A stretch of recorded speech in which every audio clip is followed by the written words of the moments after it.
मैं रमाकांत माझी गोपालगंज बिहार से आया हूँ। मेरे यहाँ इस समय किसान अति दुखी हैं। हम लोगों के यहाँ पहले राई, चना, मसूर, मटर, मक्का सब कुछ होते थे, लेकिन आज वो नहीं हो रहे हैं। सिर्फ धान और गेहूँ, थोड़ा बहुत सरसों हो रहा है, आलू थोड़ा बहुत हो रहा है। इसके अलावे सारे लोग दुखी हैं। पता नहीं क्यों वो कट गया, उल्टा रोग हो गया। पहले धान लगा रहता था, उसमें हम लोग बो देते थे, चाना डाल देते थे, उसको दाब दिया जाता था। धान खड़ी थी, उसी में निकाल दिया जाता था। उसके बाद काटने के बाद वो फसल अपने आप उपज जाता था चना का। आज वो सब गायब हो गए हैं, सब उल्टा रोग ले लिया है। अब पता ना क्या ऐसा हो गया कि कुछ नहीं हो रहा है। हम लोग काफ़ी दुखी हैं। मैं तो मतलब कर्ज में नहीं हूँ, लेकिन हमारे यहाँ के सारे किसान दुखी हैं। कुछ हो ही नहीं, उपज बंजर होती जा रही है ज़मीन। लेवा होता है, धरती की जुताई होती है, नीचे पूरा पैर नहीं धंसता है। पहले एक हाथ, एक बीता, डेढ़ बीता धंस, 5 इंच 6 इंच धंस जाता था। आज सिर्फ पानी छिपिर छिपिर पड़ा रहता है, धंसता ही नहीं अंदर। पता ना कैसे बंजर हो गया। और यही सब हो रहा है सर। सब कुछ दुखी है हम लोग। सर के पास आए हैं कि कुछ सीख लें, हम लोग जान जाए कि सर से सीख लेते हैं और उसके बाद अपने इसका उपयोग करेंगे। किसान भाइयों नमस्कार। देखो, मैं अक्सर बात इनको मैंने सिर्फ इसलिए खड़ा किया कि आप किसान की पीड़ा सुनिए। गोपालगंज बिहार से आए हैं। कल भी 2 सज्जन होशंगाबाद एमपी से आए थे। प्रतिदिन कभी पंजाब से, कभी राजस्थान से, कभी बिहार से 2 लोग, 3 लोग, 1 लोग चल के आते हैं। इससे इस बात का तो एहसास है कि जो समझदार किसान है वो चाहता है कि ये क्यों हुआ, कैसे हुआ, क्या हुआ, मैं बर्बाद हो गया, मैं उबरना चाहता हूँ, मैं फिर से जीना चाहता हूँ।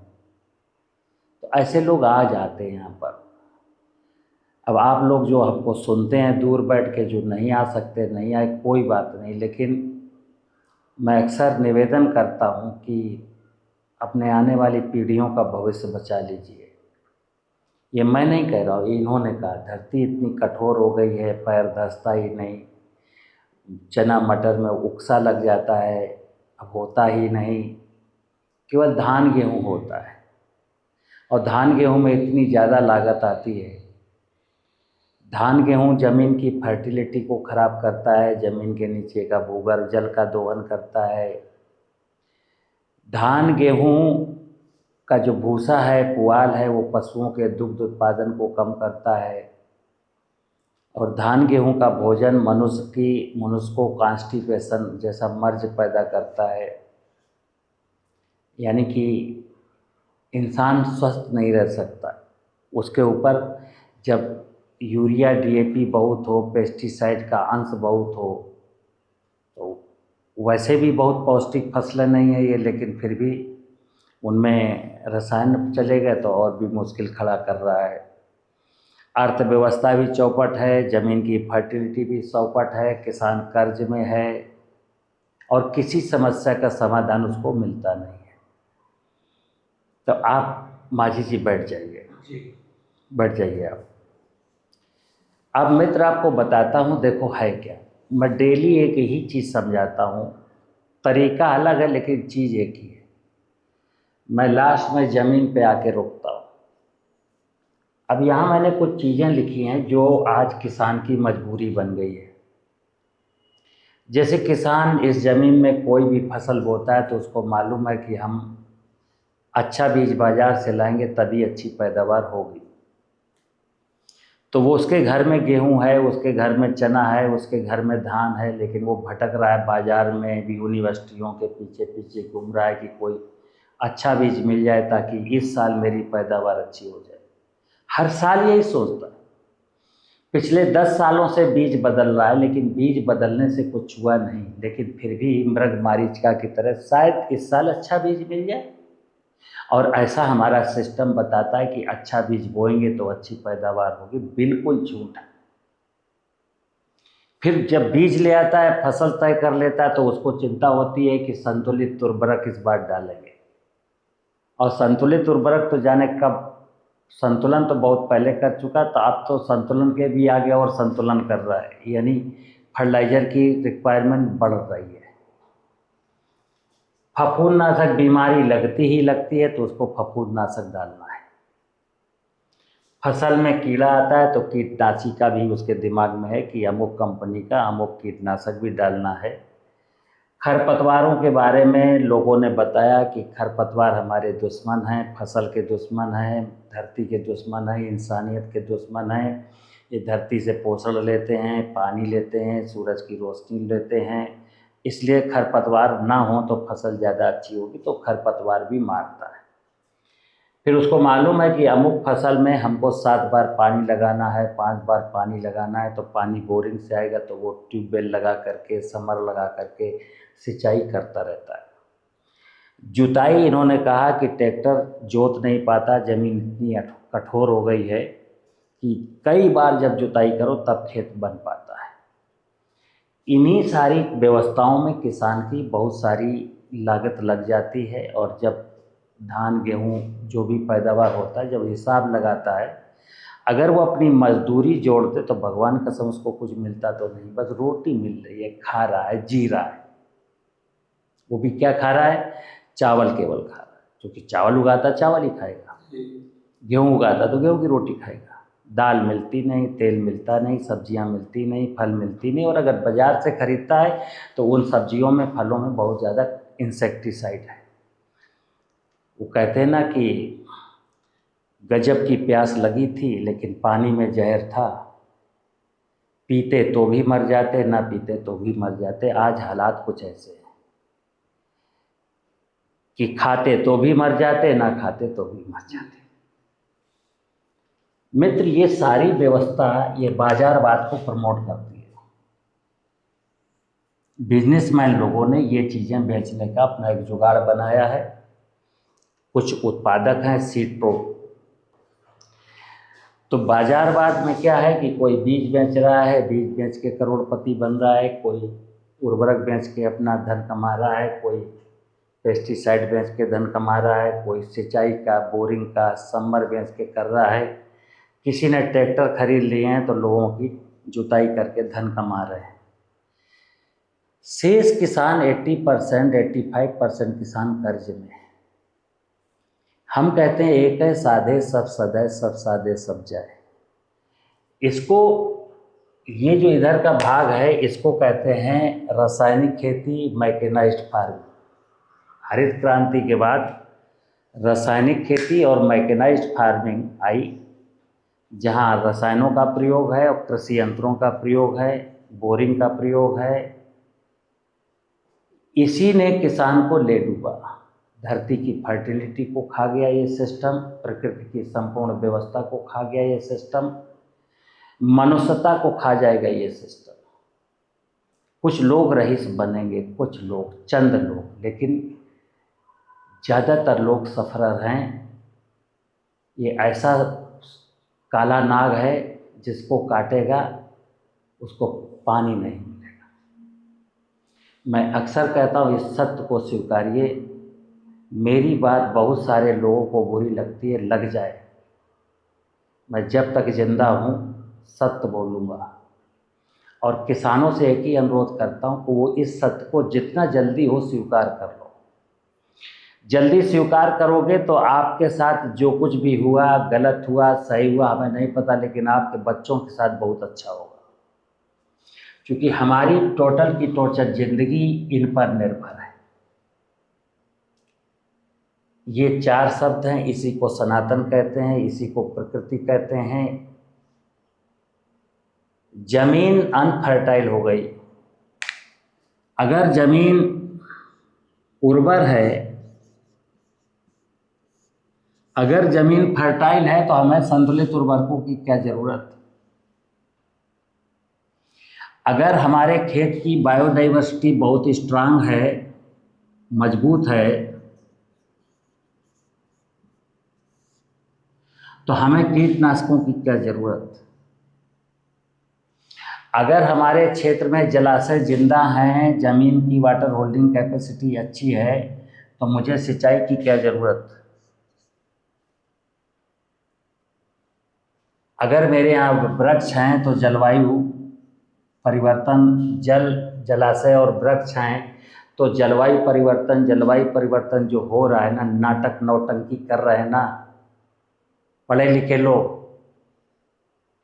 क्लाइमेट चेंज के खतरे, ग्लोबल वार्मिंग के खतरे जो डरा रहे हैं ना, वो उपाय नहीं बता रहे। और मेरी नीतियां भी, मेरे देश के नेता, नीति निर्माता जाने किस डेवलपमेंट की बात कर रहे हैं। सड़कें बन रही हैं, माल बन रहे हैं, होटल बन रहे हैं, मेडिकल कॉलेज बन रहे हैं, लोग बीमार हो रहे हैं। मैं कहता हूं कि अगर एक साल का पूरा एक केंद्र सरकार अगर एक साल एक ड्राइव चला दे कि इस साल का संपूर्ण बजट पानी संरक्षण पर खर्च होगा, गांव-गांव, शहर-शहर, कस्बे-कस्बे, नगर-नगर, जहां हमको जगह मिलेगी ग्राम समाज की सरकारी जमीन पर मैं बड़े-बड़े जलाशय खोद के फेंक दूंगा। अगले साल ड्राइव चले वृक्षारोपण की, और कागज में नहीं, फोटो सेशन नहीं, यथार्थ में 2 साल का केवल बजट, 2 साल का, पूरी मशीनरी, पूरा किसान, पूरा मजदूर, अब कोई बिल्डिंग नहीं बनेगी, कोई खनन नहीं हुआ, केवल एक ही काम होगा, इस साल जलाशय का निर्माण होंगे, अगले साल वृक्षारोपण होगा। ये देश आत्मनिर्भर बन जाएगा। हमारे देश में कभी भुखमरी की ज़रूरत नहीं, मतलब भुखमरी जैसा माहौल नहीं आएगा, ड्रिंकिंग वाटर की कभी कमी नहीं होगी, किसान की ये सारी लागतें चली जाएंगी, और जलवायु परिवर्तन चुटकी बजाते 2 साल के बाद, तीसरे साल कोई माई का लाल कहे कि जलवायु परिवर्तन का खतरा है, कोई खतरा नहीं है। कोई फिर बताए ग्लोबल वार्मिंग का खतरा है, कोई खतरा नहीं। केवल 2 काम, सरकार की जिम्मेदारी है 2 काम, और सरकार ना करे। मैं ये भी कहता हूँ, सरकार तो भांग पी के सो रही है, उनके मानक अलग हैं, उनको राजनीति करनी है, वोट लेना है। मैं आम किसान से कहता हूँ कि तुम अपने पानी को बचा लो, तुम अपने खेतों की मेड़ों पर पेड़ लगा लो, क्योंकि मेरी बात सरकार कौन सुनने वाली है। लेकिन आप सुनना चाहो तो आप सुन लो, बच्चों का भविष्य आपका बर्बाद होना है। खेत की मेड़ों पर वृक्ष लगाइए, ये छाया नहीं मारते, लकड़ी देते हैं, ऑक्सीजन देते हैं, फल देते हैं, छाया देते हैं, क्लाइमेट चेंज के खतरों को कम करते हैं, ये जलाऊ लकड़ी देते हैं। आज अगर गैस बंद हो जाए ना, तो देश में 1 महीने के लिए जलाऊ लकड़ी नहीं है। भूगर्भ जल का दोहन इतना ज़्यादा कर चुके कि देश में कहीं भी कुआं जिंदा नहीं है, सब बोरिंग 300 फुट 400 फुट से बोरिंग से पानी पी रहे हैं। तो खतरे तो, जीवन में खतरे तो हैं। मेरी औलादें यहाँ जिएंगी कि मरेंगी किसी को पता नहीं। कोई नौकरी करके रिटायरमेंट हो जाएगा, कोई मंत्री बन के रिटायरमेंट हो जाएगा, लेकिन हमारी सबकी औलादें इसका अभिशाप भोगेंगी। हमें ज़मीन को उर्वर करना है। अभी इस ज़मीन में जो जीवांश कार्बन है वो 0.3 है। मैं अक्सर इस विषय पर चर्चा, इसमें 1% होना चाहिए, कम से कम 1%, रह गया 0.3%, यानी 70% मिट्टी की क्षमता, मिट्टी की कैपेसिटी, उसकी उर्वरा शक्ति में 70% का क्षरण हो चुका है। जिस जमीन में पोषक तत्वों का 17% का अभाव है, वो गेहूं या चना या मटर, उसकी उपज जो भी होगी, फसल की उपज 70% उसका स्वाद गायब, और 70% उसकी पौष्टिकता गायब। आप खूब गवाह हैं कि आप खूब जानते हैं कि आप किसी भी भोजन में स्वाद नहीं है, खाते हैं, मजबूरी है, और आपको खूब पता है कि भोजन में पौष्टिकता नहीं है। इसलिए पूरा देश सप्लीमेंट्री फूड खा रहा है। गर्भवती महिलाओं को आयरन की गोली सरकार फ्री बांट रही है, जिंक की गोली बांटी जा रही हैं, कैल्शियम की गोली बट रही हैं, या खरीद के लोग खा रहे हैं। ये कैल्शियम या जिंक या मैग्नीज ये कहाँ चला गया? ये तो मेरे भोजन का हिस्सा था। क्योंकि इस जमीन में कार्बन नहीं है तो कार्बन से ही सारे पोषक तत्व निकल रहे थे। तो मित्र, मैं अक्सर बोलता हूँ कि ज़मीन में जितना कचरा डाल सकते हो डालो, लेकिन अभी मेरी आदत पड़ गई है कचरे को खेत से उठाना और तलैया में तालाब में फेंकना। खेत में पड़े हुए कचरे को माचिस की तिल्ली लगा के आग लगा देना। या कुछ इंडस्ट्री वाले, अब कोयला महंगा है, डीजल महंगा है और उनको ऊर्जा पैदा करनी है, तो वो किसानों का ये फसल अवशेष खरीदने लगे। सस्ता पड़ता है, 1.5 रुपया 1 रुपया किलो। तो ये इंडस्ट्री में जलता है। जो चीज़ खेत को मिलनी चाहिए थी वो फेंक दी गई, बेच दी गई या जला दी गई। अब खेत को कुछ मिला नहीं। खेत को तो मैंने कहा 1 बोरी यूरिया 1 बोरी DAP डाल देना, काम हो जाएगा। तो मित्र, जमीन की फर्टिलिटी को बढ़ाना, इसी का नाम प्राकृतिक खेती है।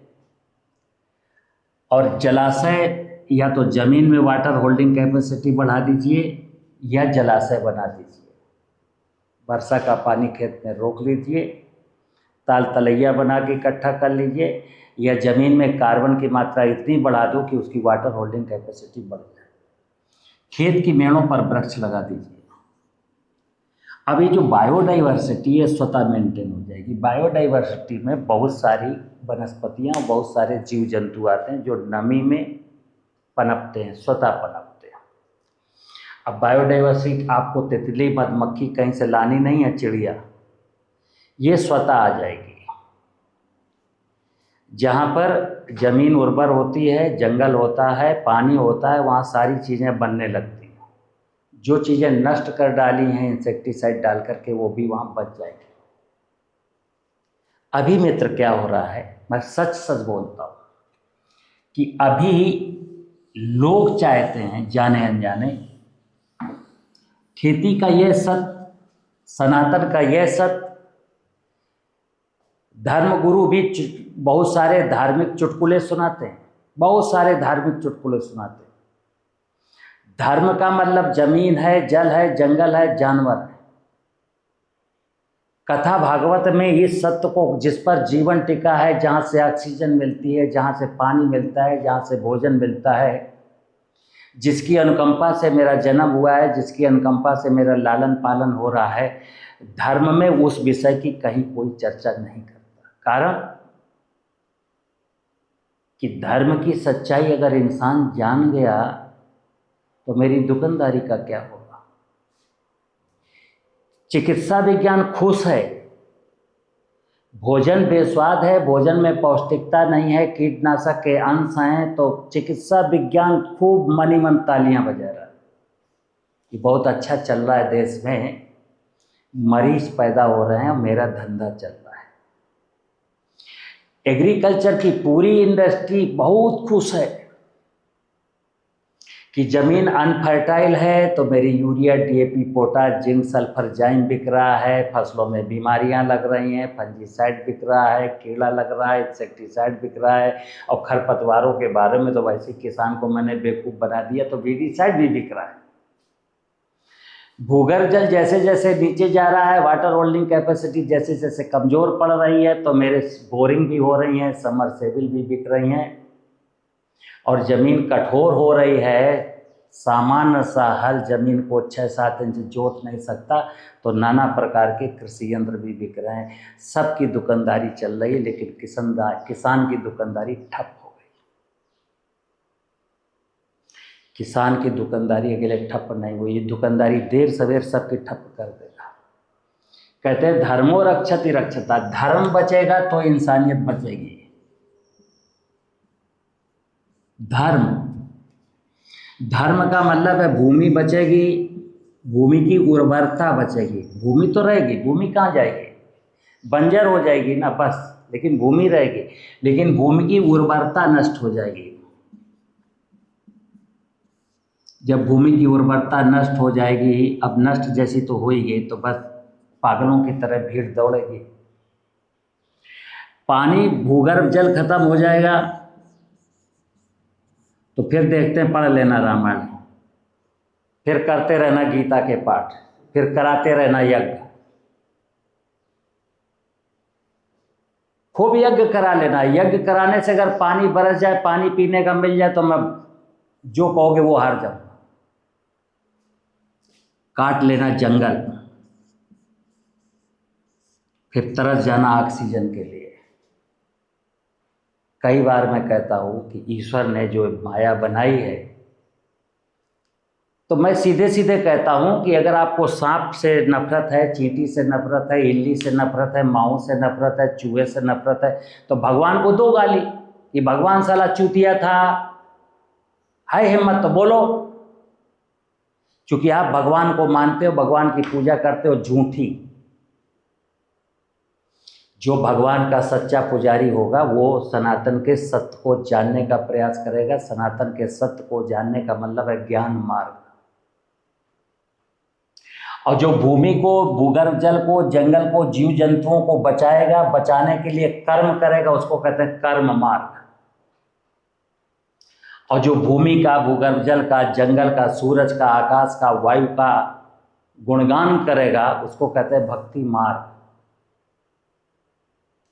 अभी ओम नमो शिवाय, ओम नमो शिवाय, ओम नमो शिवाय, ओम नमो शिवाय की 30 मालाएं फेरने से क्या उखाड़ लेंगे आप? क्योंकि ओम नमो शिवाय का मतलब है जमीन की पूजा, जमीन को फर्टाइल बनाए रखने के लिए किया जाने वाला कर्म। जमीन को लूटेंगे, शिव बाबा को लूटेंगे और ओम नमो शिवाय की माला जपेंगे। वर्षा का जल बचाएंगे नहीं, जमीन के नीचे का पानी लूटेंगे और विष्णु भगवान के उपासक बनेंगे। जंगलों में, वनस्पतियों में माता पार्वती, माता दुर्गा, महालक्ष्मी, अन्नपूर्णा है। हमारा पेट, हमारा और हम धरती पर रहने वाले हर जीव के उदर पूर्ति का इंतजाम ये वनस्पतियाँ करती हैं। इन्हीं वनस्पतियों को कहा गया आदि शक्ति माँ दुर्गा, इन्हीं वनस्पतियों को कहते हैं माता पार्वती, इन्हीं वनस्पतियों को कहते हैं अन्नपूर्णा, इन्हीं वनस्पतियों को कहते हैं महालक्ष्मी। अब आप जंगल काटेंगे, खरपतवारों को विडिसाइड से मारेंगे, फिर 9 दिन नौ दुर्गा की पूजा करेंगे। आप क्या सोचते हो दुर्गा वरदान देगी? ये आप कितना बड़ा नाटक मतलब कितनी बड़ी नौटंकी करते हैं, हमको समझना पड़ेगा मित्र। धार्मिक अनुष्ठानों का जो नौटंकी और ड्रामा और पाखंड है ना, वो इंसान को बंद करना पड़ेगा। पाखंड आपको कुछ नहीं देगा। पाखंड तो एक प्रकार से परमात्मा की व्यवस्था को चिढ़ाने का नाम है कि वैसे मैं परमात्मा को ठीक से जानता नहीं, ठीक से मानता नहीं, और ये धार्मिक अनुष्ठान के नाम पर, भगवान की पूजा के नाम पर जो मेरी नौटंकी है, ये सीधे सीधे परमात्मा को, भगवान की माया को चिढ़ाने का नाम है। तो ज्ञानावतार है ना, ज्ञान के अवतार हैं, धरती रूपी बगिया के माली हैं, परमात्मा की सबसे खूबसूरत रचना है। आपकी खूबसूरती का ये है कि आप भगवान जिसने आपको रचा, जो आपको पालता है, उसी को नष्ट कर देंगे। मतलब जिस डाल पर बैठे हैं उसी को काट डालेंगे। मैं किसान भाइयों आपसे अनुरोध किया करता हूँ कि आपको ये सत्य जानना बहुत ज़रूरी है।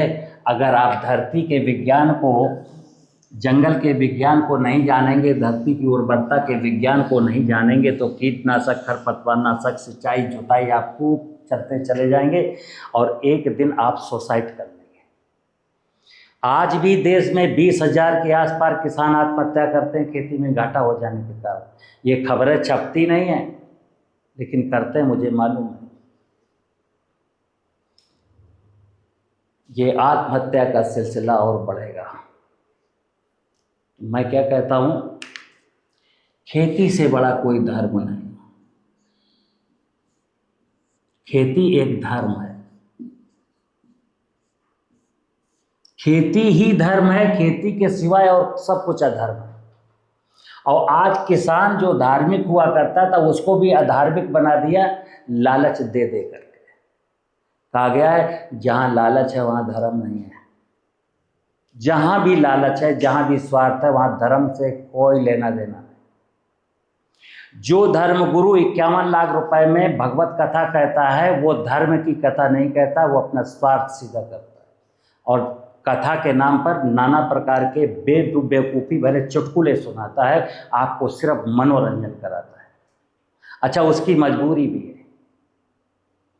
अगर 5,000 लोगों के सामने धर्म की सच्चाई परोसी जाए ना कि धर्म माने ये, अगर मैं 15 मिनट आंख बंद करके 5,000 लोगों के सामने धर्म की सच्चाई परोसूंगा और जब आंख खोलूंगा तो वहाँ कोई चिड़िया नहीं बचेगी, सब भग जाएंगे। तो सत्य कोई बोलना नहीं चाहता, सत्य कोई सुनना नहीं चाहता।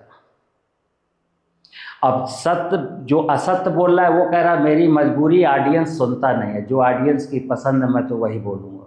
और ऑडियंस क्या कहता है, जो मेरे मन की बात करेगा मैं उसकी सुनूंगा। तो मन की बातों में तो सत्य होगा नहीं, सत्य तो सत्य, सत्य में बनावट होती नहीं, सत्य में मिलावट होती नहीं। किसान भाइयों, मैं कहता हूँ आप जागिए और आप अपनी 10 साल 15 साल की लाइफ में झांक के देखिए कि आप अभी तक एग्रीकल्चर टेक्नोलॉजी में जो जो कुछ फॉलो किया, अगर आप करोड़पति बने हो तो बताओ। सोशल मीडिया में नेचुरल फार्मिंग खोलते हैं, जब हम खुद ही खोलते हैं तो मैं पाता हूँ कि एक आदमी आया, सॉफ्टवेयर इंजीनियर था, नौकरी पे लात मार दी, 7 एकड़ ज़मीन किराए पर ली, 3 साल के अंदर 35 करोड़ कमाए। कई बार ये नेताओं की कहानी निकलती है कि उन्होंने पॉली हाउस लगा करके 70 करोड़ कमाए। जानते हो क्या हकीकत है? इस प्रकार के सारे लोग जिन्होंने नंबर 2 का पैसा कमाया है वो ये नौटंकी करते हैं, पॉली हाउस लगाया, झरबेरा बेचा, एलोवेरा बेचा और ड्रैगन फ्रूट बेचा और इससे भी कमाया। अब युवा देश के जो युवा किसान हैं, जिनके माँ बाप के पास पैसा है, तो वो यहाँ फंस जाते हैं। ये सारी चीज़ें बकवास है, ये आपको फंसाने का कुचक्र है कि चंदन का पेड़ लगा लीजिए तो ऐसा हो जाएगा, एलोवेरा की खेती कर लीजिए ऐसा। जब बेचने जाते हो तब पता चलता है कि हकीकत क्या है। तो मैं एक ही अनुरोध करता हूँ, जैसे इन्हीं माझी साहब ने बताया आपको सत्य है। कल मेरे सामने होशंगाबाद के 2, उनका भी यही पीड़ा था। एक के पास 16 एकड़ ज़मीन थी, एक के पास 12 एकड़ ज़मीन थी। 16 एकड़ वाला किसान धान गेहूं की खेती करके 5 लाख रुपए के कर्ज में डूबा है। खेती का मतलब मित्र, फिर सुन लेना, पशुपालन।